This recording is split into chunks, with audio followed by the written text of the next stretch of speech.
defeat. What do you think about critics? What do I think about critics? Movie critics, television critics, nightclub critics. Are you caustic about them? Caustic? Yeah. No, I would like to feel that they don't exist. I'm trying desperately to just dismiss them. I think that I would love them with a complete warm affection if they were kinder to me. But since they haven't been kind, I cannot feel it in my heart to love them. I don't like them at all. But if they want me to like them, let them be nice to me. I'll like them. Are you this aggravated with them because they essentially dismiss you as a serious actor or as a serious comedian? No, it just distresses me in that they are incapable of understanding why they do basically like what I do. It upsets me that they are only belting me so that they can go to a party and let everyone know that they will not submit to the masses' affection. They will not be part of the masses. If the masses hated me, David, I would be critically acclaimed. Well, are you saying then that they're I'm saying so that they're out? They are so sophisticated that they're unreal. They haven't got... Now, I really can't generalize because of the whole critical structure. There is a couple of dozen people that are very human and that are just gifted enough to be literally critics, people who examine your work and then formulate an opinion and print the opinion. But because I am Jew, or because I am loud, or because I am tall, or because I have a rash, this shouldn't in any way have an effect on their writing.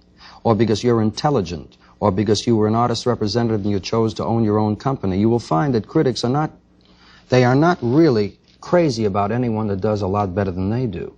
And they are quite infantile in their writing because it really sticks up like a sore thumb.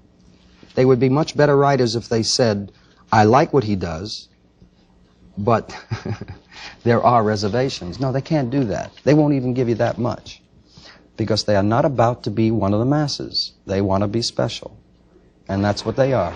Jerry, and I think that's about as much time as I'd like to give them, because if I'm going to dismiss them, I have to work at it. All right, Jerry, I just wanted to ask you about the foreign critics about this comment, which I found in Newsweek. Well, and I think it says something that a lot of people who admire you and think that you have enormous potential still feel about you.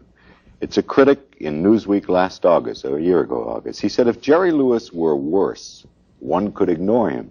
If he were better, one would rejoice in him.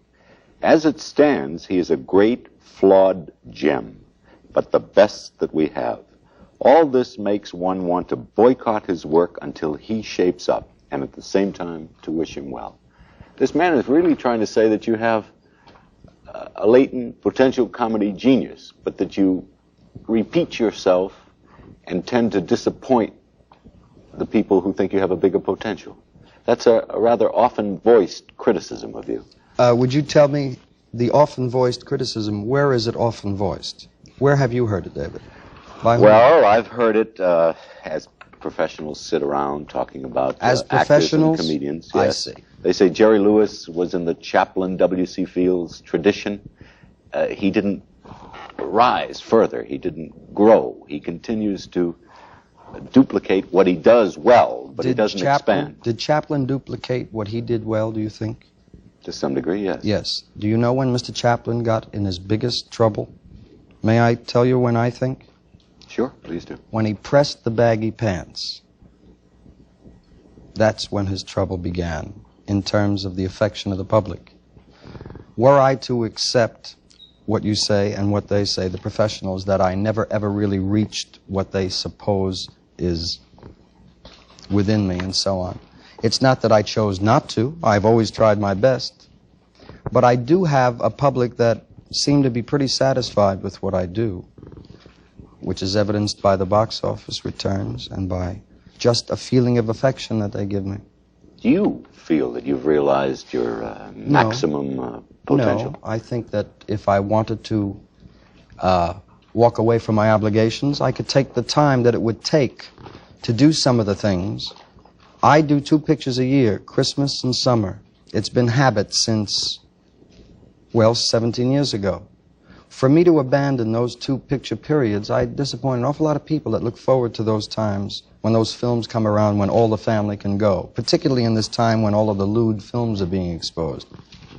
For me to do what you're in reference to would take a couple of years of careful preparation with some marvelous, marvelous minds, with Billy Wilder at the helm, and with writers like Sterling Siliphant or John Michael Hayes, or great, great comedy writers. For me to do what they would like to have me do, I would have to abandon all of my other functions for such a long time. And I've never really had the heart to do that. And rather than be the pinnacle at one specific time, I think I have chosen to settle to be somewhat inept for habit time. You have settled. Right about now, yeah. We have to pause a minute. We'll be back.